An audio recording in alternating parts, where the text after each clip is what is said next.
जितनी छोटी साइज़ की ग्रेन है दलहनी फसलों में, तो उसमें उतना जो खनिज तत्व है ज़्यादा है। देसी चना छोटी वाली में प्रोटीन ज़्यादा है। मसूर छोटी दाल, छोटी साइज़ की आपको मार्केट में 2 साइज़ मिलती है, big size and small size. जितनी स्मॉल साइज़ है उसमें ज़्यादा आयरन, ज़्यादा जिंक, ज़्यादा प्रोटीन है। सीरिया में जन्म हुआ है। फिर सीरिया से, क्योंकि तब वर्तक थे जो इधर और उधर ले जाते, यानी इधर यानी ईस्ट की तरफ, उधर यानी वेस्ट की तरफ। तो जब ईस्ट में आने लगा ये काबुल के थ्रू, परहैप्स उसकी वजह से काबुली चना आया। पर जब ईस्ट के आने हुआ तो कूल क्लाइमेट और अच्छी, वहाँ आप देखेंगे सीरिया में डेजर्ट एरिया है, पर जब बारिश का सीज़न है थोड़ा थोड़ा बारिश 4 mm to 5 mm हर दूसरे दिन पे होता है। वहाँ से एकदम पंजाब, वेस्ट बंगाल और फिर मिडिल जो डेक्कन प्लेटो है वहाँ गई, जहाँ उसको एकदम हायर टेम्परेचर्स को झेलना पड़ा। बट अब डॉक्टर RS राजे साहब हैं, उन्होंने डेवलप किए PADT 16, पूसा 16 से भी, पूसा अरहर डिटर्मिनेट 16, ये 80 से 100 दिन में पकती है, ज़्यादातर ज़्यादा। ये तो धान गेहूँ के बराबर, धान गेहूँ की बराबर हो गए। 110 दिन जैसे चना पकती है वैसे पकती है। आप किसके लिए हार्वेस्ट कर रहे हो, मार्केट के लिए या फिर अपने बीज के लिए?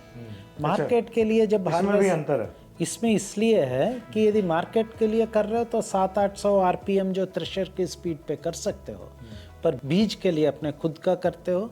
छोटे एरिया में आपने यदि थ्रेशर हाथ से कर लिया बढ़िया, पर यदि थ्रेशर से करते हो तो RPM जो सिलेंडर स्पीड है उसे कम करना पड़ता है, 400। अच्छा। हाँ, क्योंकि नहीं तो बीज ब्रेक होने का, इंटरनल डैमेज होने का एक होता है।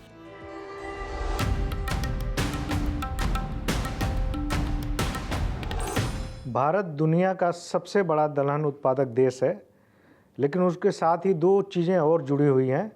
भारत दुनिया का सबसे बड़ा दलहन इंपोर्टर भी है और दलहन का खपत करने वाला भी देश है। तो इसकी वजह से दलहन की डिमांड और सप्लाई में बहुत बड़ा गैप है। जिस तेज़ी से जनसंख्या बढ़ रही है उस तेज़ी से दलहन का प्रोडक्शन नहीं बढ़ रहा, और हम स्थिति ये है कि 47,000 करोड़ रुपए की दालें हमने एक साल में दूसरे देशों से मंगवाई हैं। तो 25% से ज़्यादा दुनिया का जो दाल पैदा करने वाला देश है वो क्यों 47,000 करोड़ रुपए की दाल इंपोर्ट कर रहा है? इसके पीछे कौन कौन फैक्टर हैं? कैसे किसानों के लिए भी दाल का उत्पादन लाभकारी हो सकता है? कैसे देश की जो ये मुद्रा है जो दूसरे देशों में जा रही है वो बच सकती है? इन सारे मुद्दों पे आज हमारे साथ बातचीत करने के लिए मौजूद हैं doctor C Bhardwaj. Doctor C Bhardwaj genetics division Pusa में प्रिंसिपल साइंटिस्ट हैं और दालों पे बहुत लंबा काम है, करीब 28 साल से दलहन फसलों पे काम कर रहे हैं डॉक्टर साहब। तो डॉक्टर साहब आपका बहुत बहुत स्वागत है।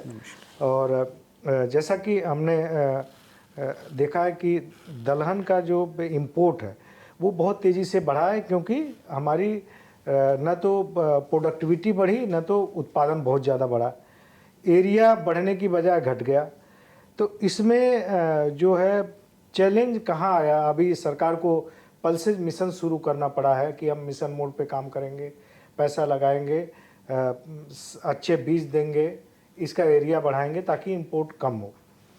तो सबसे बड़ा चैलेंज आपको दलहन फसलों में कहाँ लगता है? आपका इतना लंबा काम है, आपने कोई चीज़ डिकोड की है? नमस्कार, आपने बहुत अच्छा प्रश्न पूछा है। विडंबना ये है कि हम दुनिया का सबसे ज़्यादा दलहन उत्पादन देश हैं, पर साथ ही साथ दुनिया का सबसे ज़्यादा दलहन फसलों का खपत भी हमारे देश में होता है। और आप जानते हो कि हम प्रतिवर्ष एक ऑस्ट्रेलिया और यूरोपियन यूनियन जितनी पॉपुलेशन जो है हम लोग अपने में बढ़ावा दे रहे हैं। तो इसलिए हर साल में दालों की खपत की जो डिमांड है वो बढ़ती जा रही है, जो हमारी प्रोडक्शन उससे मीट नहीं कर पा रहे। उसके 2-3 मुख्य बिंदु एक है कि यदि आप धान और गेहूं के तुलना में यदि दलहन क्षेत्र को देखोगे तो हम कहते हैं कि ये पुअर मैन्स क्रॉप है। जैसे ही किसान के पास पानी आ जाती है तो वो क्या करता है, धान या गेहूं ले लेता है और दलहन को कम फर्टिलाइज़र या नो फर्टिलाइज़र केवल बीज डाल के लेता है ना जी। और दूसरा है कि हमारी दलहनी फसलों में हाँ उत्पादकता जो हम लोग कहते हैं प्रोडक्टिविटी वो ज़रूर बढ़ी है, पर अब उसमें बहुत ज़्यादा बढ़ाने की एक ज़रूरत है। जिस तरह जो ग्रीन रिवॉल्यूशन आया, हरित क्रांति आया, जो अपनी धान और गेहूं में क्रांति लाई है, अब वो ज़्यादातर अभी दलहनी फसलें या तिलहनी फसलें यानी pulses and oil seed crops को चुना है। तो इसलिए इसमें एक रिवॉल्यूशन लाना चाहिए। तो ये दोनों मुख्य बिंदु हैं, यानी कि इंक्रीजिंग प्रोडक्टिविटी, क्योंकि आप जानते हो कि जैसे जैसे इरिगेशन स्रोत बढ़ते जा रहे हैं तो ये ड्राई लैंड क्रॉप्स की तरह चली जा रही है। साथ ही साथ पर क्रॉप इंक्रीजिंग पर ड्रॉप ऑफ वाटर। तो इसी उद्देश्य से गवर्नमेंट ऑफ इंडिया ने बहुत पहले भी एक technology mission on oil seeds and pulses चला था, जो जब मैं स्टूडेंट था। फिर अब गवर्नमेंट ने अभी अक्टूबर 25 में एक मिशन लॉन्च किया जिसे हमें कहते हैं कि दलहन आत्मनिर्भरता मिशन। उसमें गवर्नमेंट ये टारगेट कर रही है कि अभी जो 23 मिलियन टन से 24 मिलियन टन, एक बार तो 27 मिलियन टन तक गई है, कि उसको कैसे 35 मिलियन टन तक की जाए। अनुमान ये है कि 2050 तक तो इससे भी ज़्यादा चाहिए, ऑलमोस्ट 50 मिलियन टन की दलहन एक कमोडिटी है, ये आपको समझना चाहिए कि दलहन गेहूं की तरह सिंगल कमोडिटी ग्रेन नहीं है। इसमें बहुत से दलहनी, खरीफ दलहनी फसलें, रबी की दलहनी फसलें आती है। जैसे कि खरीफ में मुख्य तरह अरहर है ना जी, मूंग है, उड़द है जो दक्षिण में है, और रबी में यदि हम देखेंगे तो चना है और फिर मसूर है और बाकी दलहनी फसलें आते हैं। अब यदि हम देखेंगे तो दुनिया में सबसे ज़्यादा तो राजमा जो किडनी बीन है वो दलहनी फसल है, और नंबर 2 पे चना है। और यदि वर्ल्ड में राजमा, वर्ल्ड में नंबर 1 इज किडनी बीन, अच्छा, राजमा, है ना जी। अच्छा। पर यदि इंडिया में देखेंगे तो नंबर 1 पे चना है, नंबर 2 पे मूंग है ना जी, इस तरह है। अब जब ये दलहनी फसलों को हम ज़्यादातर देखेंगे तो गवर्नमेंट ये कर रहा कि चना में हमने मुख्यतः अपनी प्रोडक्टिविटी लेवल्स बहुत अच्छी की है। हम यदि चना को इंपोर्ट भी करते हैं तो साथ ही साथ हम एक्सपोर्ट भी कर रहे हैं, है ना जी। ये ट्रेड डेफिसिट जो है पूरी दलहनी फसलों में, ये अनुमान किया गया है जो अभी नीति आयोग में बुक में आया कि 3.5 MT तो हमें इंपोर्ट एक्सपोर्ट की एग्जिम पॉलिसी में होना ही पड़ेगा, क्योंकि उतनी पॉपुलेशन ऐड कर रही है। तो इसकी उत्पादकता कैसे बढ़ाएं? जैसे कि इसमें एक टारगेट है कि नवाचार और आधुनिक मॉडर्न टेक्नोलॉजी का उपयोग करें, सॉइल टेस्टिंग पे दलहनी फसलों को खाद्य जो ज़रूर चाहिए वो दें, साथ ही साथ नवीन किस्में। एक्चुअली मेन प्रॉब्लम क्या आ जाती है कि एग्रीकल्चर हमारे कंट्री में एक स्टेट सब्जेक्ट है। रिसर्च जो सेंट्रली हो रही है और डिफरेंट जगह से हो रही है, तो ये जल्दी से जल्दी किसानों के पास नहीं पहुंच पा रही है। एक मेजर लैक्यूना है, एक्सटेंशन की प्रॉब्लम है। तो इस एक्सटेंशन को कैसे एनर्जाइज करें? तो गवर्नमेंट ने काफ़ी डीबीटी स्कीम्स भी शुरू की है, पर साथ ही साथ ये चाहते हैं कि एक्सटेंशन स्कीम को कैसे किसानों के पास जल्दी पहुंचाए, यानी कि जो मेन कोई भी फसल के लिए जो इनपुट रहता है वो रहता है सीड, है ना जी। तो सीड, वो भी नई वेराइटीज़ का सीड, जब भी नई वेराइटीज़ रिलीज़ होती है वो all India coordinated research project से होती है, चिन्हित होती है। फिर जब इनकी विमोचन होती है और यदि नेशनल सीड कॉरपोरेशन या स्टेट सीड कॉरपोरेशन पे जाते हैं तो ये 3 स्टेजेस ऑफ सीड प्रोडक्शन से गुजरते हैं। एक है ब्रीडर सीड, है ना जी, फिर एक फाउंडेशन सीड या रजिस्टर्ड या सर्टिफाइड सीड, यानी ये, और एक जो ब्रीडर या जो आनुवांशिक प्रजनक है वो जब एक वैरायटी को डेवलप करता है, एक अलग कैटेगरी न्यूक्लियस सीड। तो ये बढ़ते बढ़ते हमें 4 साल लग जाते हैं एक नई किस्म को, इसको त्वरित गति करने के लिए, टू मेक इट कम से कम एक समय में, नई वैरायटी बनाने में 4 साल का वक्त। नहीं, एक नई वैरायटी विमोचन के बाद से किसान तक पहुंचने में अच्छा, 4, विमोचन के बाद से, हाँ ना जी, क्योंकि 4 स्टेज बनाने से किसानों तक पहुंचने में कितना वक्त लगता है? हाँ, एक नई वैरायटी का शुरुआत कभी 6 से 8 साल पहले होती है।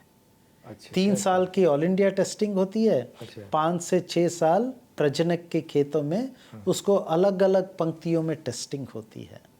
तो इसको भी जल्दी करने के लिए आजकल स्पीड ब्रीडिंग एक आधुनिक तकनीकी आ गई है, स्पीड ब्रीडिंग, है ना। इसमें कितना टाइम घट जाएगा? इसमें क्या होता है कि हम off season as well as green houses का उपयोग करके हम एक साल में कम से कम 3 से 4 जनरेशंस ले सकते हैं। अच्छा। तो मैंने जो बोला कि 6 से 7 साल प्रजनक के पास लगती, वो 2 या 3 साल में हम मीन्स आधे में हम कर सकते हैं। साथ ही साथ मार्कर असिस्टेड टेक्नोलॉजीज यूज़ करके, है ना जी। फिर ये सब काम हो रहा है कि जो हो रहा है 7-8 शुरुआत, साल लगता था कोई नया सीड पहुंचने हाँ में, जी, हाँ वो जी, 4-5 साल में पहुंच जाए। ये कोशिश हो रही है। जब नए बीज जाएंगे खेतों में तभी प्रोडक्टिविटी बढ़ेगी। तभी प्रोडक्टिविटी बढ़ेगी। ऐसा नहीं, काफ़ी ऐसे किस्में भी अब मार्कर असिस्टेड ब्रीडिंग जो 8 साल लगते थे अब 3 साल में, कोई कॉन्सेंट्रेटेड डिजीज़ हो या पेस्ट हो या पिरामिडिंग हो, इन दोनों का, जैसे कि हमने चेन्नई में किया है। तो सारा मुद्दा जो है, जो आप जैसे बता रहे हैं, सारा मुद्दा ये है कि हमारा एरिया भी वर्ल्ड में सबसे ज़्यादा है, प्रोडक्शन, चूँकि एरिया ज़्यादा है तो प्रोडक्शन भी ज़्यादा है। सारा मुद्दा प्रोडक्टिविटी का है कि आप प्रोडक्टिविटी इसलिए नहीं कर पा रहे हैं क्योंकि या तो किसानों का तौर तरीका वैसा नहीं है, या तो आपके पास सीड नहीं है, तो सीड भी पहुंचाने की आप बात कर रहे हैं।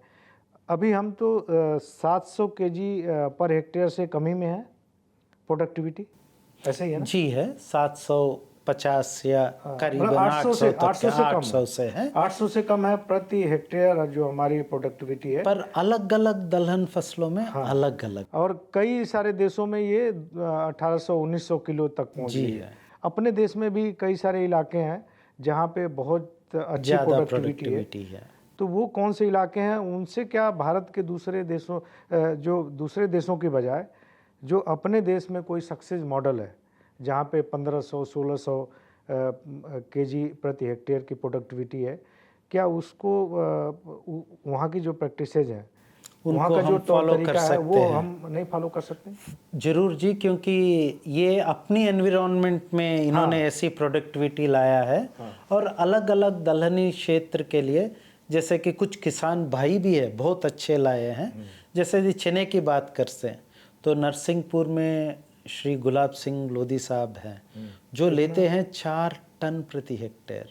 ऐसे ही लातूर जो हम लोग 4 टन 40 क्विंटल चने प्रति हेक्टेयर। और सामान्य तौर पे कितना होता है? सामान्य तौर पे इसमें 1250 केजेस प्रति हेक्टेयर की एवरेज है इंडिया में। 1200 है ना जी। और 1200 यानी 12 क्विंटल।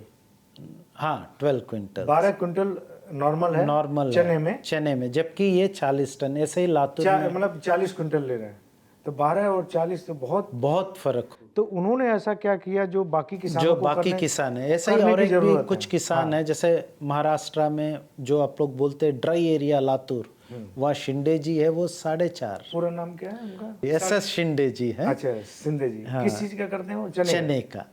ऐसे ही 4.5 मिलियन, 4.5 टन प्रति हेक्टेयर, 4.5 टन, 35 क्विंटल प्रति हेक्टेयर, 45 क्विंटल प्रति हेक्टेयर। तो 12-13 क्विंटल नॉर्मल है भारत में, एवरेज। पर जबकि ऐसे किसान है जो 40 क्विंटल 45 क्विंटल। ऐसे एक काबुली चना है जिसकी उत्पादकता बहुत कम है ना जी, ये 800 केजी प्रति हेक्टेयर है। पर यदि आप देखेंगे कि उसमें डॉलर का और भी कम होते हुए भी खरगोन में ऐसे किसान हैं जो लेते हैं ऑलमोस्ट 2.5 टन्स, और इसकी रेट जो है $1 की, पृथ्वी सोलंकी साहब हैं, $1 की रेट जो 12,000 से 13,000 प्रति क्विंटल की दर है, जो बाकी किसान 800 से 1 टन तक ले रहा है, वहीं यदि ये 2.5 टन ले रहा तो इनकी आय ऐसे ही दुगनी हुई। तो इन्होंने ये जो 3 किसानों को आपने, ऐसे बहुत सारे किसान होंगे, हाँ और भी हैं, बहुत सारे किसान होंगे, हाँ, इन्होंने क्या किया जो और जो किसानों को बाकी करने की किसान। जरूरत है। जैसे हम मान लीजिए हम कनाडा, इथोपिया नहीं जाएं और सीखने अपने के ही लिए, खुद किसानों अपने से ही किसानों से सीख लें तो क्रांति हो जाएगी, हम ही ये सप्लायर होंगे। जरूर है जी। आप ये देखेंगे कि ये तीनों प्रगतिशील किसानों ने क्या किया है, जो बाकी किसान भाई इसको आप एग्जाम्पल की तरह लेके कर सकते हो। सबसे पहले ये कुछ नवाचार टेक्निक्स उपयोग किए। नंबर 1, डीप प्लोविंग, गहरी जुताई गर्मी में। ये बहुत पहले से भी हमारे पूर्वजों से भी कहते हैं कि जब माटी धूप को देखती है तो तपती धूप में जो कीटाणु है उसमें वो सब मर जाते हैं। तो एक गहरी जुताई गर्मी के दिनों में, है ना जी। नंबर 2, भूमि की परीक्षण पे आप जो है फर्टिलाइज़र डालिए। आजकल सॉइल हेल्थ कार्ड सब जगह बने हैं, और यदि आप देखेंगे तो डिस्ट्रिक्ट में सॉइल टेस्टिंग लैब्स है जो मुफ्त में करती है। ऐसे दलहनी फसलों में हम लोग कहते हैं कि 20-40-20 नाइट्रोजन की ज़रूरत नहीं पड़ती है, क्योंकि ये अपने आप में अपनी जो जड़ें हैं उसमें गांठ में नाइट्रोजन एटमॉस्फेयर से लेके राइजोबियम नोड्यूल्स, गांठ जो बनती है उसमें नाइट्रोजन की स्टोरेज करती है, और आने वाले फसल को ऑलमोस्ट जितना ये स्टोर करते हैं उसमें आधा देते हैं, पूरे खपत नहीं करते हैं। पर सॉइल टेस्टिंग के हिसाब से NPK और एक माइक्रोन्यूट्रिएंट है जिंक, जो दलहनी फसलों में ज़रूरत है, जिंक सल्फेट, तो ये एक डालते हैं। तीसरा है कहीं से भी बीज लाइए या अपना खुद का बीज रखिए, पर बीज की अंकुरण क्षमता आपको पता होना चाहिए। तो उस हिसाब से आपकी बीज की दर चेंज कर सकते हो। इसके लिए कोई सीड टेस्टिंग लैबोरेटरी नहीं, किसान भाई आराम से अपने घर घर बैठे ही अपना बीज की अंकुरण क्षमता आप परीक्षण कर सकते हो। कुछ नहीं, 100 बीज, भले ही वो चने के हो, मसूर के हो या फिर मटर के हो, एक अखबार जो हल्की गीली हो उसमें डाल दीजिए, फिर उसको एक गीली तौलिया में लपेट दीजिए, गोल गोल करके या स्क्वायर करके। इतना ही देखें कि वो गीली तौलिया सूखे नहीं, तो हल्का सा पानी छिड़काना है, और 7 दिन के बाद जब निकलेंगे तो कम से कम उसमें 98 से 99% बीज अंकुरित किया गया हो।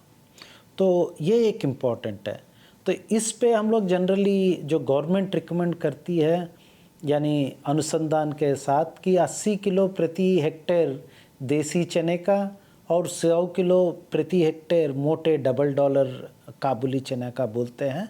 पर ये किसान भाइयों ने उसमें भी अपनी जो लोकल रिसर्च है उन्होंने की। ये लोग क्या करते हैं कि बेड एंड फर्रो, है ना जी, ये बेड 90 सेंटीमीटर का करते हैं और फिर 18 इंचेस की फर्रो रखते हैं, और ये 90 सेंटीमीटर पे ये दोनों में कतार से कतार मिनिमम 15 से 20 सेंटीमीटर, हम लोग 10 सेंटीमीटर कमर्शियल करते हैं, डिबलिंग करते हैं। इससे बीजोपचार के बाद वो भी आएंगे, तीसरी मुख्य बिंदु। ये जो प्रैक्टिस अपना रहे हैं तीनों किसान, हाँ जी, ये किसानों का ही मैं प्रैक्टिस बता रहा हूँ, जो इन्होंने नवाचार अपने से रिसर्च करके किया है। अब आप महाराष्ट्र में देखेंगे तो सिंगल सीड ड्रिल आ गया है, जो किसान हाथ से घुमाता है, एक एक दाना ही 15 सेंटीमीटर 20 सेंटीमीटर ऐसे गिरती है ना जी। इससे आपका क्या हो जाता है कि टोटल अमाउंट ऑफ बीज प्रति हेक्टेयर भी कम हो जाती है। जहाँ हम 80 किलो करते हैं, ये किसान 20 से 25 kilo, of course soil type, यदि सॉइल हल्का है तो थोड़ा कम करके, सॉइल 2 मिट्टी, यदि ये काला मिट्टी वाला है जो नरसिंहपुर BC सॉइल्स कहते हैं, तो वहाँ ऑलमोस्ट प्रति एकड़ हार्डली 5 से 6 किलो यानी 18 किलो प्रति हेक्टेयर से यूज़ करते हैं। तो एक वहाँ से हुई। दूसरी मुख्य बिंदु जो है वो है बीजोपचार। जो जमीन से जो आने वाली उकटा रोग है वो दलहनी फसलों के लिए प्राणांतकारी है, सबसे खतरनाक उकटा रोग, विल्ट। इसमें क्या होता है विल्ट में? जैसे विल्ट में क्या होता है कि अभी जो पल्सेज में आया था कर्नाटक में, 2 साल से है वहाँ पे, तो ये विल्ट का भी थोड़ा बता दीजिए, विल्ट क्या है? विल्ट जो हिंदी में हम लोग उकटा रोग कहते हैं भाई। होता क्या है इसमें? इसमें क्या होता है कि जमीन से पनपने वाली फफूंदा है, और यदि आप दलहनी फसलों को, पर्टिकुलरली ये उकटा रोग अक्रॉस दलहनी फसलों में ऑलमोस्ट एक ही तरह का वो आता है, फ्यूजेरियम ऑक्सीस्पोरम कहते हैं। चने में साइसराई, तो ऐसे अलग अलग है। पर ये उकटा रोग यदि फसल चक्र नहीं अपनाते हैं और एक ही जगह धान सोयाबीन, इसी तरह आपने धान और चना या फिर धान और मसूर कंटिन्यूसली साल दर साल लेते हैं, तो इसकी जो कीटाणु है, ये फफूंदा है, फंगस जो है ज़मीन में, उसकी लोड बढ़ जाती है। इतनी बढ़ जाती है कि आप चने में डालते हो, इसमें एक अर्ली विल्टिंग करके आता है, 25 दिन के अंदर आता है। तो ये क्या करता है, फफूंदा जाके तन में एट द स्टेम, जहाँ सॉइल और बाहर की क्षेत्र है, वहाँ पूरा अपने को जमा देता है। इससे पानी नहीं ले पाती है या खाद्यान्न नहीं ले पाती है। इससे पहले ये मुंडी नीचे कर देती है और सूख जाता है। इतना कि ऑलमोस्ट 80 to 90% लॉस हो जाता है, और इसका कोई उपचार भी नहीं है। उकठा का कोई उपचार नहीं है? ऐसे यदि पनप गई तो अच्छा। इसका उपचार एक ही है, जैसे मैंने बोला, गहरी जुताई, फसल चक्र अपनाना, क्रॉप ब्रेक देना, और एक है कि उकटा रोग प्रतिरोधी किस्में, और कुछ अच्छी किस्में भी आई है, जैसे कि पूसा मानव। ये मार्कर असिस्टेड ब्रीडिंग वैरायटी है, दुनिया में पहली बार रिलीज हुई है अपनी भारतीय कृषि अनुसंधान संस्था में। इसमें जितने भी उकटा रोग के फफूंदा के प्रजातियां हैं, सबको एक ही किस्म में क्रॉसिंग के थ्रू लाए हैं, है ना जी। तो इसकी वजह से इंडिया में जितने भी उकटा रोग के जो अलग अलग स्ट्रेन्स हैं, उन सब के लिए ये टॉलरेंट है, हाईली रेजिस्टेंट, कोई लगता नहीं है। क्या नाम है? पूसा चना मानव, ये सेंट्रल जोन के लिए रिलीज की गई है। अच्छा। ये अभी एकदम, तो ऐसी कोई वर्ल्ड में कोई प्रजाति नहीं है ऐसी जो सभी रोगों के लिए हो। उकठा के जो अलग अलग प्रकार उन सबके लिए प्रतिरोधक नहीं, ये पहली है। अच्छा। एक के द्वारा संस्तुत है और सेंट्रली रिलीज्ड है। और दूसरा एक आई है कानपुर से, जिसमें दोनों में मैं लकीली इन्वॉल्व हूँ, है ना जी। पूसा समृद्धि करके उनका। अच्छा, तो ये भी है, चने की किस्में हैं। पर मेरा कहना कि साथ ही साथ जब आप बीजोपचार करते हैं, जो ऑर्गेनिक किसान है ट्राइकोडर्मा वर्डी से, जो केमिकल ट्रीटमेंट करते हैं, उनको बेविस्टन से 2 ग्राम्स प्रति केजी सीड के हिसाब से बीजोपचार करते हैं। गहरी जुताई के बाद बीजोपचार करके आप डालते हैं, तो एटलीस्ट 20-30 दिन तक ये रोग को रोक सकते हैं। तो आप एक समेकित फफूंदा प्रबंधन, इंटीग्रेटेड पैथोजन मैनेजमेंट करना पड़ेगा। कैसे? जैसे कि मैंने बोला है कि आपको गहरी जुताई, जैसे कि बीज का स्रोत सही हो, उनकी अंकुरण क्षमता सही हो, साथ ही साथ बीजोपचार किए, और एक में भी जैसे कि मैंने बोला उकटा रोग जिसके किसान में ज़्यादा आता है, उकटा रोग प्रतिरोध वैरायटी। और मेन थिंग है कि दलहनी फसलें आपने देखे होंगे, भले ही वो चना हो, अरहर हो, 30-35 दिन तक धीरे से उगते हैं। तो 30-35 दिन तक आपके खेत में कोई खरपतवार ना रहे, ये ऐसा ना हो उसको दबा दे। हाँ, दबा देगा। तो इसलिए, और साथ ही साथ उसमें कीड़े मकोड़े भी पनपते हैं, डैमेज करते हैं। जैसे कि हम लोग यदि अरहर में देखेंगे तो बीटल आती है, वो छेद कर देती है, तो ये घास फूस में ही रहती है। तो इसलिए यदि आपका खेत खरपतवार मुक्त हो, है ना जी, आजकल काफ़ी हैंड हेल्ड, क्योंकि हमारे किसान जो हैं, तो ये तीनों किसानों का आपने एग्जाम्पल दिया, ये सारी प्रैक्टिस वो करते हैं, ये करते हैं, टोटली करते हैं। और एक है कि जिस किसान भाई के पास सिंचाई का प्रबंधन हो, तो उसमें ये करना चाहिए कि यदि ऐसे मुख्यतर जो दलहनी फसलें हैं वो वर्षाधार के फसलें हैं, रेन फेड बहुत क्रॉप्स ज़्यादा हैं, पानी नहीं चाहिए। पर यदि काफ़ी सूखा लगा, आपको लगता है कि ज़मीन में देखने पानी से नहीं पता है, लग जाता है कि हाँ। तो तब आप फूल आने के पहले, है ना जी, एक हम लोग कहते हैं एक मट सिंचाई, मीन्स लाइट इरिगेशन, फिर फली लगने के 10-15 दिन बाद 50% पॉडिंग के बाद एक हल्की सिंचाई दें, तो आपकी ये जो उपज की क्षमता है वो बढ़ ऑटोमेटिकली ज़बरदस्त बढ़ जाती है। मतलब उसमें जो आपका इरिगेशन का मैनेजमेंट है, स्केड्यूल मैनेजमेंट वो बहुत जरूरी है। यदि आप टाइमिंग उसकी टाइमिंग मेन इंपॉर्टेंट है कि यदि आप फूल आने के बाद यदि लगाए सिंचाई, तो क्या होगा कि दलहनी फसलें पानी खूब पी लेती है, पर पूरा फूल को झाड़ देती है, और you can say like an ऑक्सांट की तरह बहुत स्ट्रॉन्ग वेजिटेटिव ग्रोथ हो जाती है। अच्छा। और फिर ऊपर जो फूल आते हैं उनमें ही फलियां लगती है। अब दलहनी फसलों में यदि आप तो देखेंगे, ये है कि फूल आने का जब टाइम हो उससे पहले, तो जनरली यदि हम उत्तरी पूर्व क्षेत्र नॉर्थ वेस्ट प्लेन जोन में देखेंगे, तो यहाँ 50-55 दिन या कुछ में 60 दिन पे फूल आती है। तो 35-40 दिन में यदि खेत सूखा है, तो अगर खेत में सूखा दिख रहा है तो यदि और आपके पास सिंचाई का साधन है, तो 40 दिन के आसपास जब फसल हो फूल तो नहीं हो, हाँ, है तो ना आप जी, दे दीजिए, यानी फूल आने से पहले। और दूसरा है फली लगने के 10-15 दिन के बाद। वो कितना, बुआई से कितने दिन बाद, मतलब अब यदि हम उत्तरी पूर्व क्षेत्र में देखेंगे, तो ये जनरली 120 दिन के आसपास आती है, 115-120।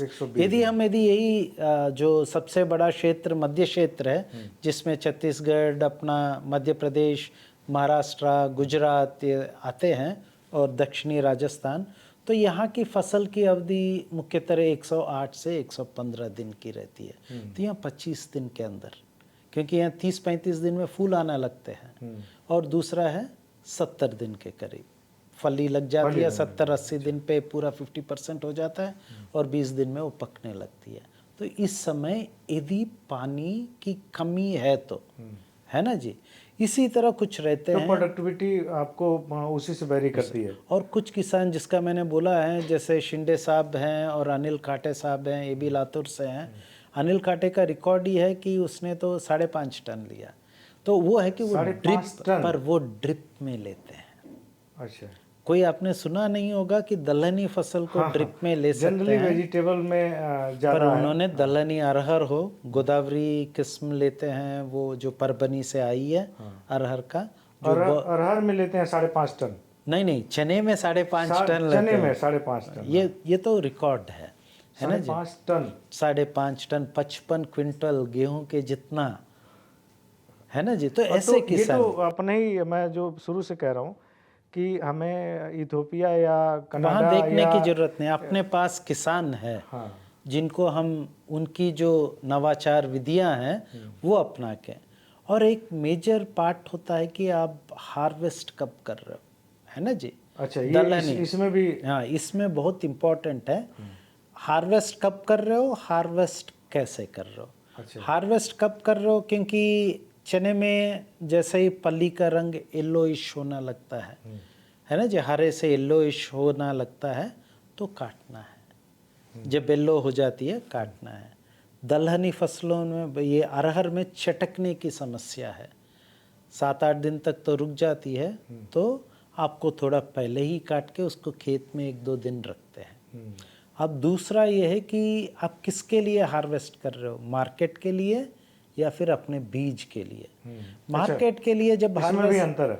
इसमें इसलिए है कि यदि मार्केट के लिए कर रहे हो तो 700-800 आरपीएम जो थ्रेशर की स्पीड पे कर सकते हो, पर बीज के लिए अपने खुद का करते हो, छोटे एरिया में आपने यदि थ्रेशर हाथ से कर लिया बढ़िया, पर यदि थ्रेशर से करते हो तो आरपीएम जो सिलेंडर स्पीड है उसे कम करना पड़ता है, 400।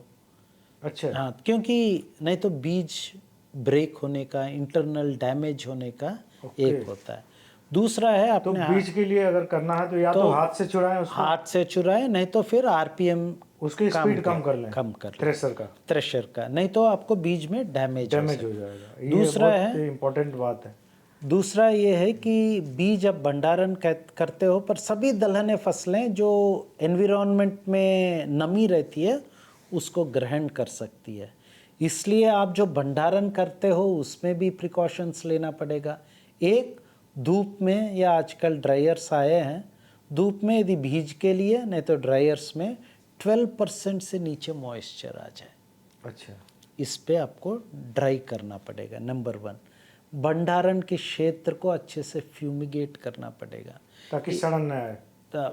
सील भ्रूण एक बहुत बड़ी समस्या है दलहनी फसलों में, और ये भ्रूण को आपको कंट्रोल करना है तो फ्यूमिगेशन करके भंडारण क्षेत्र शुष्क रहना है, नमी ना हो। फिर इनको हम लोग क्या कहते हैं, प्लास्टिक लाइंड बैग्स या डबल प्लास्टिक बैग्स में सिलाई करके ज़मीन से, आजकल क्रेट ट्रेस आ गए हैं। तो जैसे कि चने की भंडारण में एक प्रमुख समस्या है भ्रूण, ब्रूकिड्स जो कहते हैं कोई भी दलहन फसलों में, तो भंडारण की विधि भी एक इम्पॉर्टेंट हो जाती है कि भंडारण का एटमॉस्फेयर शुष्क हो, है ना जी। दूसरा है पैकिंग, जैसे मैंने बनाया 12% से नीचे मॉइस्चर लेवल पे लाए। फिर आपने क्या किया कि आजकल क्रेट्स आते हैं जो 5 से 10 सेंटीमीटर ऊंची वाली जो प्लास्टिक क्रेट्स आते हैं, उन पे जो परफोरेटेड क्रेट्स हैं उन पे लगाए हैं। ऑर्गेनिक फ्यूमिगेंट्स भी आजकल आने लगे हैं, ऐसे करके आप भंडारण। बट मेन क्या है कि किसान को एक अच्छा मार्केट मैन होना है। अब देखिए, ये तो है कि जो न्यू पल्स मिशन है, आत्मनिर्भर मिशन, उसमें तो उन्होंने बोला है कि हम 3 मुख्यतर फसलों का, यानी अरहर का, फिर मसूर का, मूंग और उड़द का तो बाई बैक करेंगे एट द MSPs, 100% करेंगे। अब वो धीरे धीरे रोल आउट होगा, पर किसान तभी सफल है जब वो एक गुड मार्केट मैन हो, है ना। उनको पता, आजकल नेशनल एग्रीकल्चरल नाम करके आ गई है, बिल्कुल। ITC भी चौपाल चला रही है, ऐसे काफ़ी संस्थाएं हैं, टाटा भी चलाती है। और आजकल आप सभी के पास, किसानों के, ज़्यादातर किसानों के पास स्मार्ट मोबाइल्स है, छोटे वाले ही सही, 3-4 हज़ार वाले ही सही, पर स्मार्ट मोबाइल्स हैं जो आप बेकार चीज़ें ब्राउजिंग करने की बजाय आप मार्केट की तय कर सकते हैं। मार्केट कहाँ अच्छा है, हो सकता है कि आज होशंगाबाद के बजाय भोपाल में हो। हाँ, एक छोटा किसान के लिए अपनी फसल जो बनी है वो वहाँ बेचना मुश्किल होगा, पर यदि सहयोग और संगठन यानी कोऑपरेटिव मेथडोलॉजी से यदि 5-6 किसान बना लीजिए, बेस्ट वन सर, FPO बना दीजिए, ताकि आपकी बार्गेनिंग पावर बढ़ जाए। तो ये एक तरीका है। और कुछ और किसानों ने, जैसे गुलाब सिंह जी है, पोस्ट हार्वेस्ट टेक्नोलॉजी। ये कहाँ के हैं गुलाब सिंह जी? नरसिंहपुर, अच्छा, है ना जी। पोस्ट हार्वेस्ट टेक्नोलॉजी क्या किया, कुछ नहीं, आजकल Indian institute of pulse research भी एक नई दाल मिल छोटे किसानों के लिए नई दाल मिल देती है, जिसमें सरकार भी सब्सिडी देती है। अच्छा, कितने की है दाल मिल ये? सर ये एग्जैक्टली दाल मिल ऑफिशियली तो 2 लाख की है। अच्छा, कितनी सब्सिडी देती है स्कीम में ये है, अलग है। ये अलग है। तो RLB CAU भी देती है, अपने अलग अलग मिशंस के थ्रू देती है, CSP प्रोग्राम के थ्रू भी इनका किसानों को दे रही है। तो आप सोचिए कि आपने जहाँ 3,000-4,000 रुपये में प्रति क्विंटल आपने ग्रेन बेचा मार्केट में, और थोड़ा सा थ्रू FPO से आजकल मार्केटिंग वहीं दाल में कर लिया, तो उसका आय इमीडिएटली डबल से ज़्यादा हो गया है। 8,000 रुपये यानी 80 रुपये प्रति केजी दाल, जबकि मार्केट में 100-120, चना का तो $1 यानी मोटी काबुली किस्म का तो 200 रुपये है। तो आपको ये ऑलमोस्ट डबल प्राइस मिला है। या फिर कौन सी मार्केट, कुछ चौपल्स आजकल ऐसे हैं जहां वो खुद मार्केट आपके पास आके खरीद सकती है। और दूसरा कि कब मार्केट में अपना चना रिलीज़ करें और कब उसे पकड़ें, यानी ये मार्केट इंटेलिजेंस है। ये तभी पॉसिबल है जब आपके पास भंडारण का स्रोत हो या FPO के द्वारा भंडारण की बनाई गई हो। तो ये कुछ तरीके हैं। साथ ही जिन साथ किसानों ने बहुत ही पल्सेज में, खासतौर चने में या अरहर में या किसी भी उसमें क्रॉप में पल्सेज की जो का ग्रुप है, जो उसमें किसी में भी जो काम किया, अगर उनकी प्रैक्टिस अच्छी है ना, तो वो अच्छा पैदा कर सकते हैं। आपने जो एग्जांपल दिए 3-4 किसानों के, चाहे वो प्री हार्वेस्ट या पोस्ट हार्वेस्ट, दोनों में ये कर सकते हैं। और 2-3 चीज़ें जो डॉक्टर साहब ने बताई हैं कि एक तो बीज अच्छा, दूसरे पानी की टाइमिंग वो इम्पोर्टेंट है, वरना फसल तो लगेगी कि बढ़ गई है, वो उसका पौधा बड़ा लगेगा लेकिन आपको प्रोडक्शन नहीं देगा वो। बीजोपचार, हाँ, बीजोपचार है। और उसके बाद उसकी हार्वेस्टिंग से पहले का भी टाइमिंग, और सीड के लिए अगर आपको सीड के लिए करना है तो उसका कैसे उसका निकालना है, उसको जो कैसे रखना हाँ, है, कैसे रखना है, और खाने के लिए करना है तो उसका तौर तरीका अलग है। ये 3-4 चीज़ें हैं जिस पे मुख्यतः ध्यान दे करके अच्छी पैदावार ली जा सकती है। तो कुल मिला के ये है कि जो अगर प्रोडक्टिविटी का चैलेंज है भारत में, सबसे बड़ा चैलेंज यही है। एरिया सबसे बड़ा है, प्रोडक्शन भी हो रहा है, पर प्रोडक्टिविटी नहीं है। तो प्रति हेक्टेयर उत्पादकता उतनी नहीं जितनी दूसरे देशों में है। अपने ही देश में कई किसान अगर 5.5 टन ले रहे हैं, जहाँ 1.5 टन का वो है एवरेज है, 1.2, चना में तो 1.2 है। 1.5 टन भी अगर मान लें तो जहाँ 1.5 टन का एवरेज है, वहाँ आप 5-5.5 टन भी ले सकते हैं। अगर लातूर का किसान ले रहा है तो राजस्थान का किसान भी ले सकता है, जरूर कहीं का ले सकता है। अच्छा डॉक्टर साहब, ये जो अभी एरिया कम हुआ है पल्सेज का, करीब 4-5 साल में काफ़ी डिक्लाइन देखा जा रहा है, इसके पीछे की मेन वजह क्या है? दाम न मिलना वजह है, या कोई रोग लग रहा है जिसकी वजह से किसान उसका सामना नहीं कर पा रहे? सर 2-3 चीज़ें हैं। हाँ, मैं जैसे बोला, जहाँ जहाँ पानी आ जाती है, हाँ, क्योंकि मूल भाव और सेकरण भी होता है, वहाँ किसान इमीडिएटली धान और गेहूं में। One best example is Rajasthan में जैसे ही कैनाल परियोजना आई है, जहाँ पहले बाजरा और चना या मसूर होता था, वहाँ किसान इमीडिएटली धान और गेहूं में तब्दीली हुए। एक ऐसे ही आप देखेंगे तेलंगाना, आंध्रा का और तेलंगाना एरिया में तो धान का तो बेस्ट एग्जाम्पल हो। नहीं, हाँ बेस्ट। पहले वहाँ केवल ज्वार है ना जी, ये होते थे, सज्जा जो मिलेट का बहुत बड़ा एरिया था। पर जैसे ही भागीरथी प्रोजेक्ट आया, तब वो तो धान 3 फसलें ले रहे। उसका ग्राफ देखने पे यूं लगता है सीधे गया, एकदम तो एक ये है कि वो पंजाब के रास्ते पे कमोबेश चला गया। चले गया। तो ये कि ध्यान रखना है हमें कि कैसे वाटर की मीटरिंग करनी है।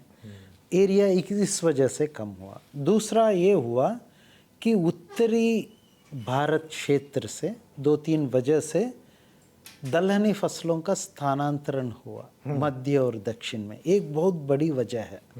आप देखेंगे कि 1970s, 80s, इवन 90s तक यूपी, राजस्थान, हरियाणा दलहनी फसलों में ज़्यादा थे। और हमारे देखते देखते हमारे गांव से अरहर गायब हो मुझे देखते देखते जो है, हम लोग 5वीं से 8वीं तक के में हमने पूरा अच्छे से, मुझे ध्यान है कि बहुत सारे अरहर के खेत होते थे। जब हम लोग गाँव जाते थे, वो पूरा महाराष्ट्र जब वहाँ जाते थे, स्कूल जाते थे, तो बहुत सारे खेत होते थे। अब वो अरहर खत्म हो गई, कोई सिर्फ धान गेहूँ है। तो ये एक रीज़न है। उसका भी 2 रीज़न है। क्या रीज़न क्या हुआ? उसका 2 रीज़न है। उत्तर भारत से दलहन गायब हो गई। हाँ जी, एक तो मैंने पानी का बताया ही है, पर 2 और जैसे इरिगेटेड एरिया बढ़ा, हाँ, तो उन्होंने ये क्रॉप पैटर्न एकदम से चेंज किया। पर साथ ही साथ क्या हुआ कि उस समय हमें एक इल्ली आती थी, स्पोडोप्टेरा इल्ली। इल्ली है ना जी, उसके लिए अभी भी हमारे पास कोई सहिष्णु किस्में नहीं है, रेजिस्टेंट वेराइटीज। इल्ली लगती थी नॉर्थ में ज़्यादा आती थी। पर आजकल उसके कंट्रोल करने के लिए IPM आ गया, इंटीग्रेटेड पेस्ट मैनेजमेंट सिस्टम, एक्सलेंटली आ गया है। पर फिर भी जब गई फिर वापस नहीं आई। तीसरी है, यूपी में चरा की एक प्रथा है, चरी जो कहते हैं, यानी खरीफ में तो सभी जानवर बांध के रखते हैं और जैसे ही धान की कटाई हुई तो मुख्य तरह बिहार और उत्तरी यूपी में छोड़ देते हैं रबी सीजन में। तो ये 3 मेजर वजह है। उसकी और वजह से एक मेजर पशुओं की वजह से वो बचता नहीं है। और एक मेजर वजह है कि जैसे कि अभी राइस के बाद यदि आप कोई दलहनी फसलों को लेंगे तो जैसे दलहनी फसलें अच्छी खाद भी लेती, ये पानी भी लेती है, उसी तरह अच्छी खाद भी लेके स्ट्रांग हो जाती है, पर यील्ड फ्लावरिंग नहीं होती है। ये एक इनहेरेंट आनुवांशिक प्रॉब्लम है जिसे हम लोग अब ट्राई कर रहे हैं कि दलहनी फसलें भी हायर फर्टिलाइज़र डोसेस पे बेटर परफॉर्म करें। ये एक अलग टाइप ऑफ रिसर्च है। Indian institute of pulse research Kanpur, भारतीय कृषि अनुसंधान संस्थान नई दिल्ली इस पे कर रहे हैं कि एक इसमें रहता है कि ये क्योंकि दलहनी फसलें जब आप देखते हो धान या गेहूं की तुलना में बहुत लेट से डोमेस्टिकेशन हुई है। ये काफ़ी युगों पहले चावल और गेहूं का डोमेस्टिकेशन हुआ है, तो परफेक्टली एनुअल शॉर्ट ड्यूरेशन है। इसे हम लोग यदि टेक्निकली बोले तो ये डिटर्मिनेट है। इनमें क्या होता है कि एक वेजिटेटिव ग्रोथ होता है, उसके बाद फूल आती है और नहीं होता है। पर जो भी दलहनी फसलें हैं, मुख्य तरह आपकी जो अरहर है ना जी, ये अभी भी पेरिनियल हैबिट है। तो इसमें जैसे ही पानी लगती है, जैसे भी अच्छा खाद आता है, तो अपना फूल छोड़ के फिर वेजिटेटिव ग्रोथ पे आते हैं। इनको कहते हैं सेमी डिटर्मिनेट या इनडिटर्मिनेट। अब कैसे ये सेमी डिटर्मिनेट या इनडिटर्मिनेट को पहले डिटर्मिनेट बनाएं ताकि आप पानी भी दो या ताकि आप खाद भी दो तो वो बढ़े नहीं, फिर से वेजिटेटिव ग्रोथ में रहे नहीं। सेकंड, कैसे हम खाद देने पे वो लेके उसे ज़्यादा फलियों में कन्वर्ट करें। तो इस पे काफ़ी अच्छा रिसर्च इन दोनों जगहों पे हो रही है। और हमें लगता है कि 2-3 साल में कोई ऐसी वैरायटी आएगी जो डिटर्मिनेट रहे और साथ ही साथ उपज भी अच्छा दे। और दूसरा है खाद्य सुरक्षा। अब खाद्य सुरक्षा के 2 पहलू हैं, एक तो क्वांटिटी, दूसरी होती है क्वालिटी। अब हम हाँ जानते हैं कि दलहनी फसलों में प्रोटीन ज़्यादा है, पर क्या हम इसे और बढ़ा सकते हैं? और बढ़ाने के साथ इनमें जो माइक्रो न्यूट्रिएंट है जैसे कि आयरन, जैसे कि जिंक, उनको बढ़ा सकते हैं। अभी तो यही जाना जाता है कि ये प्रोटीन का सोर्स है। प्रोटीन का वेजिटेरियन लोगों के लिए सबसे बड़ा सोर्स माना जाता है। बड़ा सोर्स है, पर अभी उसमें 18 to 20% प्रोटीन है। तो आजकल जैसे पूसा अश्विनी करके हमने रिलीज़ किया जो मैकेनिकल हार्वेस्टिंग, अच्छा मैं उस पर भी बोलूँगा, बट बिफोर दैट इस पे कि जो इसमें 24.5% प्रोटीन है, वेरी हाई।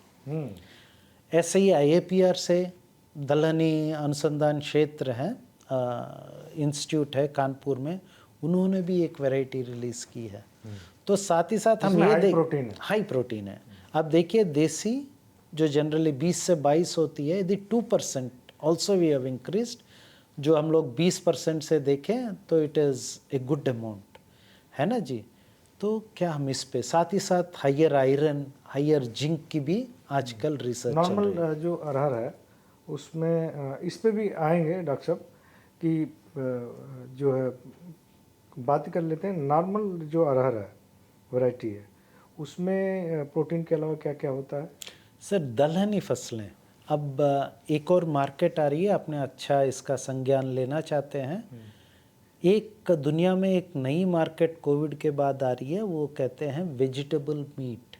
अच्छा, ये क्या है? ये है कि जो मांस है उसकी जैसी प्रोडक्ट बने जिसकी वैल्यू बढ़ रही है।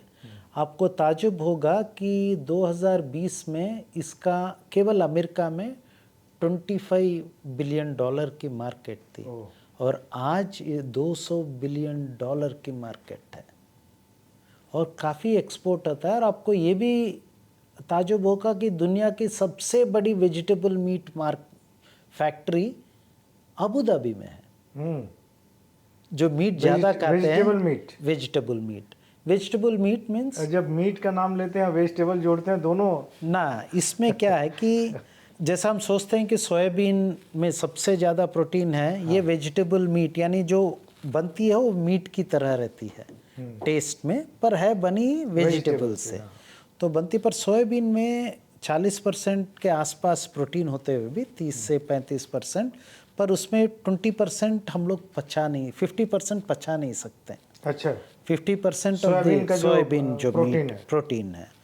तो दूसरा है ये, जब आप इसका प्रोटीन का हम लोग कहते हैं कोलॉइड, जब बनाते हैं तो उसका टेक्सचर लेदर चमड़ी की तरह हो जाता है, जो मीट ईटर्स पसंद नहीं करते हैं। जबकि मटर से जो प्रोटीन निकाल के उससे यदि वेजिटेबल मीट पैटी की तरह बनाते हैं या चना से बनाते हैं, तो कोई बता नहीं पाएगा कि ये मांस का टुकड़ा है कि वेजिटेबल मीट है। अच्छा, तो आजकल कुछ किसान हैं और कुछ एंटरप्रेन्योर्स है अपने यहाँ। एक मिस्टर हीरा है केरला से, प्रोटीन कोलॉइड, प्रोटीन से मीन्स चने से प्रोटीन एक्सट्रैक्ट करके लिक्विड फॉर्म में एक्सपोर्ट कर रहे हैं। अच्छा। इसका नया मार्केट है। हाँ, पर अब ये क्या होता है कि देसी चना में जब आप प्रोटीन एक्सट्रैक्ट करते हो तो काला रहता है, जबकि काबुली चना में कलरलेस रहता है। दूसरा है चना हो, अरहर हो, मटर हो, इसमें प्रोटीन के साथ साथ अमीनो एसिड्स, आम्ल तत्व भी बहुत अच्छे हैं, जो एसेंशियल अमीनो जरूरी है हमारे लिए। जरूरी है। तो इसलिए इनकी क्वालिटी एक पहलू है जो किसान, हाँ ना, एक माइक्रो इंडस्ट्री की तरह देखना है। अच्छा, तो प्रोटीन के अलावा क्या होता? सर, एक प्रोटीन एक्सोडेट्स है, तो एक्सोलेट्स है। उसके अलावा मैं बोला कि कैल्शियम बहुत ज़्यादा है, very good amount. Of course जो श्री अन्न फसलें हैं उनमें है, हाँ, उनमें है। हाँ, उनके बाद हाँ, दलहनी फसलों में है, कैल्शियम है, आयरन है, जिंक है। हमारी IRA से, भारतीय कृषि अनुसंधान संस्था से, मसूर की ऐसी प्रजाति रिलीज़ की गई जिसकी आयरन एंड जिंक बहुत हाई है, 40% and 73%, which is much higher, जो आपकी धान और मक्का से भी ज़्यादा है। विमोचित प्रजाति है। उन्होंने international centre for agricultural research in dryland area, ICARDA के साथ मिलके बनाई है एक किस्में। ये विमोचित की गई है और ऑलरेडी मध्य प्रदेश में है।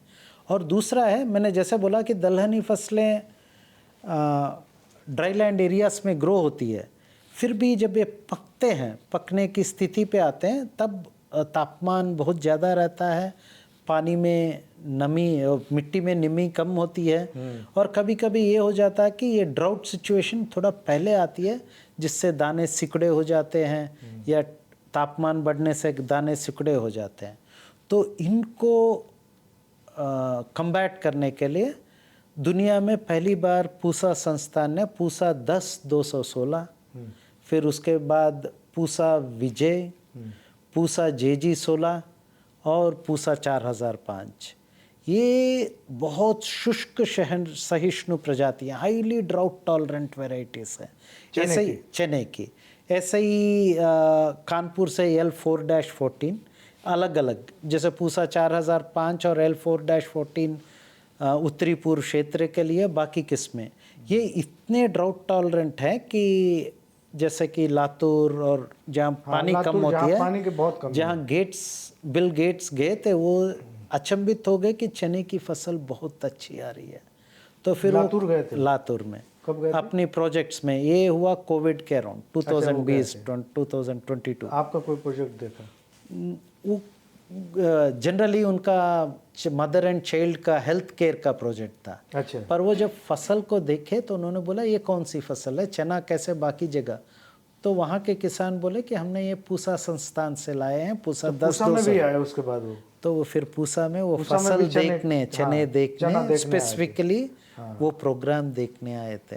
तो ये एक है कि हम दुनिया में, दुनिया के लिए एक मिसाल बन गए। एकदम जहाँ पानी नहीं के बराबर, बहुत कम शुष्क होता है, वहाँ ये आशा है। जहाँ बाकी चना मर जाती है, वहाँ भी ये 1.5 टन की तरह देती है। 1.5 टन, 1.5 क्विंटल और 15 क्विंटल्स, जहाँ बाकी चना मर ही जाती है। कौन सी वैरायटी? पूसा 10-216, वो पहली दुनिया की वैरायटी है, ड्राउट टॉलरेंट। उसके बाद पूसा JG16 और उसके बाद पूसा हमने वहाँ के लिए 4005 और पूसा विजय उत्तर प्रदेश के लिए रिलीज़ की है। और अब ये हो जाएंगे कि ये वैरायटियाँ अब ऑलमोस्ट फैल रही है बुंदेलखंड रीजन में, लातूर जहाँ पानी। तो हम लोग ऐसा है कि हर एक वैरायटी हर जगह के लिए नहीं है। नहीं, हाँ वो तो जहाँ उकटा रोग आती है वहाँ पूसा मानव है। अच्छा, आपने डॉक्टर साहब ये बताया कि जो है कि अब इसमें खाद्य सुरक्षा की जो आपने बात की कि उसमें प्रोटीन बढ़ाया जा रहा है, आयरन बढ़ाया जा रहा है, या जो और कैल्शियम है वो बढ़ाने की कोशिश हो रही है। तो अब हम अगर डेटा देखते हैं तो 1950 के आसपास एक व्यक्ति के साल में जो उपलब्धता थी दालों की वो 22 किलो से ज़्यादा थी, और हम 2012-13 में देखते हैं तो वो 2010 के आसपास तो 12-13 किलो तक रह गई थी। अब 13 किलो से फिर वो बढ़ के 18 किलो तक आ गई है। तो दाल की जो उपलब्धता है इंसानों के लिए वो कम हो गई है।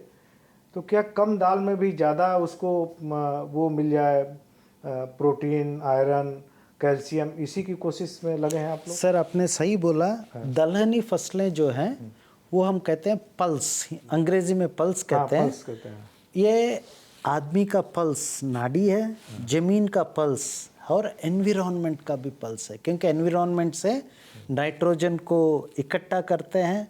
तो एक तरह से फर्टिलाइजर फैक्ट्री है ना जी। जमीन में डालते हैं, जमीन में वो क्योंकि राइजोबियम को भी लाते हैं तो माइक्रोफ्लोरा जो कहते हैं, और माइक्रोफाउना, तो माइक्रोफ्लोरा को बढ़ाते हैं, है ना जी, फर्टिलाइज़र रूप। और एक आप देखिए कि दलहनी फसलें कोई सा भी हो सबसे ज़्यादा लीफ मैटर छोड़ देते हैं। अरहर इतना पत्तियाँ ज़मीन में गिरती है, चना इतनी पत्तियाँ गिरती है, मसूर गिरती है। तो एक तरह से ऑर्गेनिक कंटेंट अपनी रूट नोड्यूल ही नहीं, लीफ लिटर से भी एक तरह बनाती है। आपने बहुत सही कहा कि पर कैपिटा अवेलेबिलिटी कम हुई है, बहुत घटी हुई है। आज़ादी के बाद बहुत अच्छे थे हम, बहुत अच्छे थे आज़ादी के पर सर पॉपुलेशन भी तो इसी स्तर से बढ़ रहा है। तो इसलिए एक खाद्य क्वालिटी की सुरक्षा के लिए अब हम उस पे कम खाएं तो भी उसमें ज़्यादा न्यूट्रिएंट्स मिले। तो आप देखेंगे कि जैसे मैंने बोला एक पूसा अश्विनी है, ऐसे ही हमने पूसा 3022 एक रिलीज़ की है। अब इसी साल हमने एक प्रोटेक्टेड वैरायटी पूसा 4035 भी रिलीज़ की है, जिन सब में प्रोटीन कंटेंट 24 है। मैंने बोला लेंटिल में वैरायटी आई है जिसमें हाई आयरन एंड जिंक है ना जी। तो अब उस तरफ भी थोड़ा रिसर्च गवर्नमेंट से काफ़ी कंसंट्रेशन दिया जा रहा है कि आधुनिक तकनीकों से अब हम देखेंगे कि एक चीज़ डॉक्टर साहब और मैं माफ़ी चाहूँगा कि इसमें वो पीछे छूट जाएगी। जैसे आपने एक बात कही कि जैसे जैसे इरिगेटेड एरिया जहाँ बढ़ रहा वहाँ राइस, व्हीट या दूसरी चीज़ें आ रही हैं और लोग पल्सेज को छोड़ते जा रहे हैं, है ना। तो क्या इसकी एक वजह ये भी है कि जितने टाइम में आप अरहर की एक फसल लेंगे उतने टाइम में राइस, व्हीट दोनों ले लेंगे, और उसकी तो श्योरिटी है कि राइस, व्हीट तो बिक ही जाएगा। सर आपका बहुत अच्छा है पर इसमें भी भारतीय कृषि अनुसंधान संस्थान तो ये मैं चाह रहा हूँ कि आप ये बता दीजिए कि ये दलहनी में शॉर्ट ड्यूरेशन, लॉन्ग ड्यूरेशन दोनों में कितना टाइम लगता है? और सर ये एक विडंबना आती है पर्टिकुलरली अरहर में। हाँ, पर अभी हमारे यहाँ कितने टाइम का है मिनिमम, मैक्सिमम? 120 डेज जो कहते हैं मिनिमम है, वो मीडियम ड्यूरेशन का है द अरहर में। अच्छा। 160 डेज है लॉन्ग ड्यूरेशन, शॉर्ट ड्यूरेशन तो है ही नहीं, सोचिए 160 दिन तक, 60 दिन 160 दिन की फसल है, 140 दिन वो लेती है इन जनरल। बट अब डॉक्टर RS राजे साहब हैं, उन्होंने डेवलप किए PADT 16, पूसा 16 से भी पूसा अरहर डिटर्मिनेट 16, ये 80 से 100 दिन में पकती है, ज़्यादातर ज़्यादा। तो ये तो धान गेहूं के बराबर, धान गेहूं की बराबर हो गए। 110 दिन जैसे चना पकती है वैसे पकती है। और उन्होंने अभी उस पर भी रिसर्च कर रहे हैं और कम टाइम में क्या फसल, क्या प्रोडक्टिविटी उसकी ठीक है। जैसे अब आप 160 दिन तक जिसको आपने अच्छे से खिलाया उसकी लेवल नहीं होगी, उसके पर लेवल नहीं होगी, कंफर्टेबल होगी। अच्छा। पर आप ये देख लीजिए कि आपने अरहर ली, अरहर के बाद इधर शॉर्ट ड्यूरेशन मूंग ली, या फिर आपने मस्टर्ड ली, तिलहनी फसल, उसके बाद जायद में आपने मूंग ले ली। तो ये जो शॉर्ट ड्यूरेशन वाली करें आ गई है? आ गई है PADT 16 या पूसा 16, अच्छा। IRA से ही रिलीज्ड है, और इसकी सीड की डिमांड भी एकदम बढ़ती जा तो रही जो है। एक किसानों की एक बड़ी प्रॉब्लम है कि हम धान गेहूं दोनों ले लेंगे तब तक अरहर होती है, तो वो अब ये खत्म होगी। ये पर खत्म देखिए, होगी। हर एक नए फसल की किस्म से आपको कुछ और उसके लिए तकनीकें, आप हाथी को सेम खाना नहीं दे सकते हो जितने आपने एक बिल्ली को पाला है, तो उनका इसी तरह जब ये PADT, क्योंकि ये शॉर्ट ड्यूरेशन छोटी हाइट की है, इतना ही हाइट होती है, जबकि बाकी फसलें बड़ी, पर इसके फूल के गुच्छे पास पास आते हैं, अच्छा। तो उसमें एक मरुका आती है, तो उसको कंट्रोल करना चाहिए। ये नहीं कि आपने नहीं कंट्रोल किया और ऐसे ही फसलें। इसी तरह एक और प्रॉब्लम आजकल आ रही है लेबर की शॉर्टेज की, दलहनी हो, किसी तिलहनी में हो, वो तो किसी पूरे में। खेती में है प्रॉब्लम। तो आपने देखा होगा कि पंजाब के किसान जो प्रोग्रेसिव है, अपनी कंबाइन को सबसे पहले तेलंगाना तक भेज देते हैं और वो काटते हुए आती है। अब जैसे चने की फसल है, जब आप मशीन से काटते हो तो कुछ पलियां नीचे रह जाती है, क्योंकि वो रीपर जो है चने की रीपर नहीं है, वो धान या गेहूं की रीपर है। तो हम लोग ने क्या सोचा कि यदि एक पल्ली रह गई, वन पॉड एक पौधे पे रह गया, चने में हम लोग 4 से 5 लाख पॉड्स जो है प्रति प्लांट्स रहते हैं, यानी 4 से 5 लाख पल्लियां अपने खेत में छोड़ दी है ना जी, यानी ये सीधा सीधा 200 किलो आपका गया। तो इसका उपाय क्या है, क्योंकि अभी तो रीपर ये इंजीनियरिंग का है, तो ये जो all India coordinated research project है, भारतीय अखिल भारतीय समेकित है ना जी टेस्टिंग प्रोसीजर, इन्होंने कुछ सेंटर्स को और government of India, department of agriculture एक कॉन्सेंट्रेटेड प्रोजेक्ट किया कि मशीन हार्वेस्टेबल चने की प्रजातियां का डेवलप करें। तो इसमें क्या है कि एक कंडीशंस था कि 20 सेंटीमीटर के नीचे पली ना हो, है ना जी, और वो सीधी खड़ी हो, और उपज, क्योंकि किसान को फाइनली उपज से मतलब है, उससे ये मतलब नहीं है कि उपज जो कमर्शियल वैरायटीज की तरह दे। तो इस तहत पूसा भारतीय कृषि अनुसंधान संस्थान फिर अग्रिम स्टार्टिंग में आया, और जो सेंट्रल जोन है उसके लिए पूसा पार्वती, जिसकी उपज 2.8 टन प्रति हेक्टेयर एवरेज है।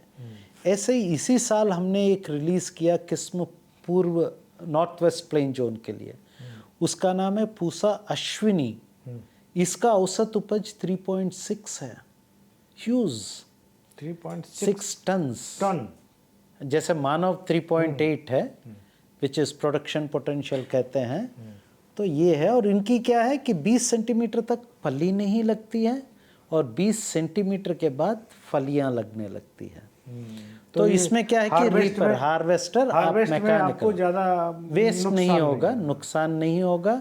साथ ही साथ ये दोनों किस्में उकटा रोग और पूसा अश्विनी जो नॉर्थ इंडिया में एक अंगमारी या जुलसा कहते हैं, एस्कोकाइटा ब्लाइट, उसके लिए सहिष्णु है, उकटा रोग के ये प्रतिरोधी है। और मैंने बोला अश्विनी इसी साल रिलीज़ हुई है, पार्वती का ऑलरेडी डिमांड है 320 क्विंटल ब्रीडर सीड डिमांड है। आप सोचिए कि 320 क्विंटल यानी 1 क्विंटल यदि कमर्शियल से रिलीज़ किए तो 40 × 40 इतना डिमांड है, और साथ ही साथ FPO का भी हम कर रहे हैं। डॉक्टर साहब, कोई भी अगर दाल खरीदने आम कंज्यूमर जा रहा है तो वो तो देखता है कि बहुत फिनिशिंग रहे, बड़ा दाना रहे, आपका क्या इसमें सुझाव है? क्या सबसे बेहतर है, क्या हेल्थ के लिए सबसे, अगर हम बेहतर चीज़ मार्केट से लेने जा रहे हैं तो दालों में किस चीज़ का ध्यान रखें? सारी दालों में। बहुत अच्छा प्रश्न है सर। जैसे कि आप जानते हैं कि जितना पॉलिश करेंगे एक तो उतना उसमें जो खनिज पदार्थ है वो निकल जाएंगे। तो आजकल मार्केट में अनपॉलिश्ड दाल आ रही है, तो यदि आप खरीद सकते हैं तो अनपॉलिश्ड दाल। दूसरा एक है, हो सकता है कि हमें बड़ी कारें, बड़ी घर इसकी पसंद है, पर एक्चुअली जितना छोटे घर में आपको संतोष मिलता है, इसी तरह जितनी छोटी साइज की ग्रेन है दलहनी फसलों में, तो उसमें उतना जो खनिज तत्व है ज़्यादा है। देसी चना छोटी वाली में प्रोटीन ज़्यादा है। मसूर छोटी दाल, छोटी साइज़ की, आपको मार्केट में 2 साइज़ मिलती है, big size and small size. जितनी स्मॉल साइज़ है उसमें ज़्यादा आयरन, ज़्यादा जिंक, ज़्यादा प्रोटीन है। इसी तरह अरहर छोटी वालों में ज़्यादा टेस्ट है। छोटी यदि आप चने की बात देखो तो जल्दी पकती है, उसकी स्वाद अलग रहती है। छोटी अरहर की स्वाद भी अलग रहती है।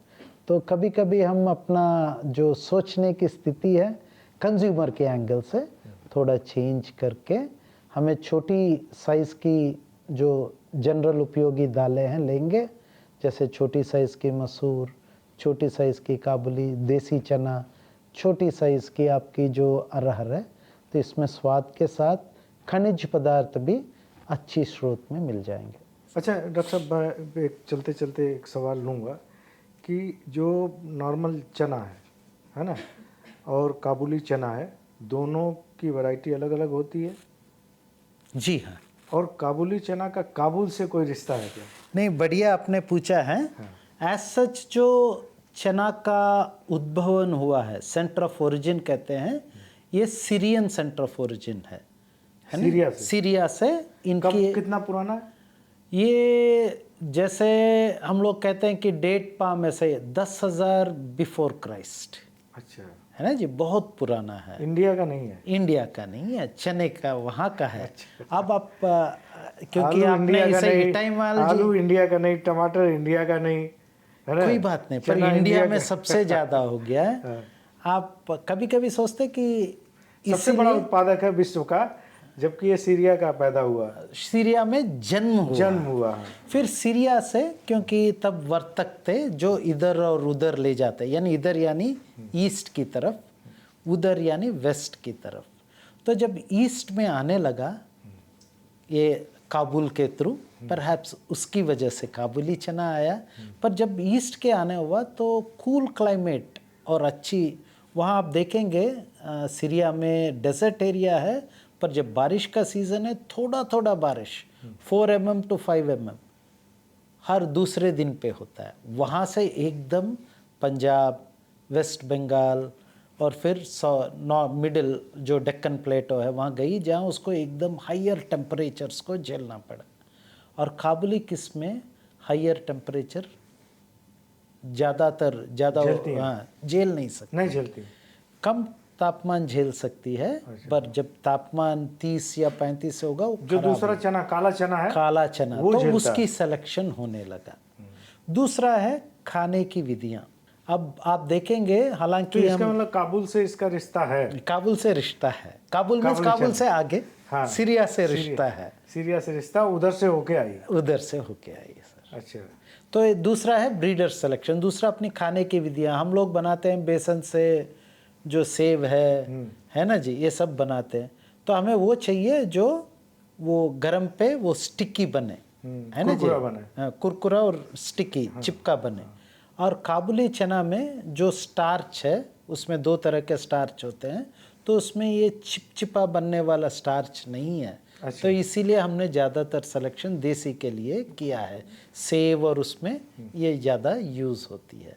काबुली चना जो है खाने के लिए, क्योंकि इसमें शुगर की परसेंटेज ज़्यादा है, तो खाने के लिए बहुत फ़ायदे मीन्स स्वादिष्ट रहता है। फिर भी आप देखेंगे कि कोई स्टॉल वाला उसमें एक चाय की पोटली डाल देता है ताकि ब्राउन करे। हमें रंग तो ब्राउन चाहिए पर स्वाद मीठा चाहिए। तो और दूसरा है जो मिडिल ईस्ट के अरब लोगों के लिए, या फिर नॉर्थ वेस्ट अफ्रीका है, वेस्ट एशिया है, वहाँ ये लोग एक चीज़ बनाते हैं हमस।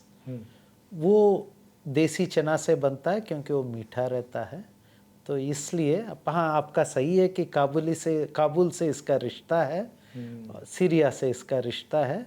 और selection process, local selection process, हम लोग कहते हैं local edaphic climate and soil factor की वजह से काला चना यहाँ हुआ। ऐसा नहीं, अपने यहाँ भी लैंड रेसेस है। अन्नीगिरी एक लैंड रेस है। हमने ये शुष्क सहिष्णु का जीन जो पता किया है, वो WR315 करके एक लाइन है जो जबलपुर की land race. Land race means जंगली प्रजातियों के बाद आई है, पर सदियों से है वहाँ। सदियों से है वहाँ ये है ना तो जी। ये तो इसकी हिस्ट्री है। और ये जो इसमें अरहर में है, अरहर भी उधर से आई है या अरहर कहीं और से आई? नहीं सर, अरहर तो बेसिकली इंडियन सब कॉन्टिनेंट की है। अच्छा, अरहर है हमारी इंडियन सब कॉन्टिनेंट, इसीलिए इसमें आपको ये भी बताना बोला, पूछ रहे थे स्टार्टिंग में हम लोग ऐसे ही जब चिंतन कर रहे थे कि दुनिया भर में प्रोटीन मीन्स मीट, दुनिया भर में प्रोटीन मीन्स मीट, मीट या फिश या एग। इंडिया में ज़्यादातर प्रोटीन मीन्स दलहनी फसलें। तो इसलिए एक तरह से ये ऑर्फन्ड फसलें हैं। गेहूं धान की तरह जो है बहुत इस पे विशेष ध्यान नहीं दिया क्योंकि दुनिया में भी इसीलिए नहीं है। दुनिया में वेदर जापान हो, कोरिया, ये लोग धान की तरफ देखे हैं, और अपने देश में भी वर्ल्ड वाइड भी अगर देखें तो आपका धान, गेहूं और मेज, और अफ्रीका में जहाँ है उनके लिए भी मीट, प्रोटीन उनके लिए मीट है। और अफ्रीकन के जो बहुत गरीब कंट्री है वहाँ पे दाल है। उनके पास रिसर्च का कोई साधन नहीं है। और एक इंडिया में क्योंकि और कोई नहीं करता, तो इसमें जो अनुसंधान होना है, इसमें जो क्वांटम जंप्स होना है, उसके लिए इंडिया ही एक मिसाल बनेगा। तो ये कुल मिला के ये है कि धान गेहूं जो है अमीरों की भी फसल है, ये जो है आपका पल्सेज है, ये गरीबों की, विशुद्ध गरीबों की है ना, जो गरीब मुल्क हैं, इसीलिए ज़्यादातर इस पे रिसर्च नहीं हुआ। लेकिन भारत में आप लोग कर रहे हैं, और उम्मीद है कि जो पल्सेज मिशन है उसमें ये वो कामयाब होगा। और कामयाब तो तब होगा खैर कि जब किसानों को इसका बेनिफिट मिलेगा। किसान 2-3 वजहों से खेती किसानों ने छोड़ी है, उसमें आपने भी बताया कि एक तो लॉन्ग ड्यूरेशन होता है, पानी की उपलब्धता हुई, धान गेहूं की बिक्री 100% हो ही जाती है। तो डॉक्टर साहब ने बहुत अच्छी जानकारी दी, इसका इतिहास, भूगोल, खाने पीने को लेके, प्रोटीन, आयरन, सब चीज़ों की जानकारी दी। तो क्योंकि सब्जेक्ट बहुत बड़ा है, उम्मीद करता हूँ कि काफ़ी सारी चीज़ें कवर हुई हैं, और अगली कड़ी में किसी और शख्सियत के साथ मुलाकात करेंगे। तब तक के लिए धन्यवाद। डॉक्टर साहब आप आए, आपका बहुत बहुत नमस्कार।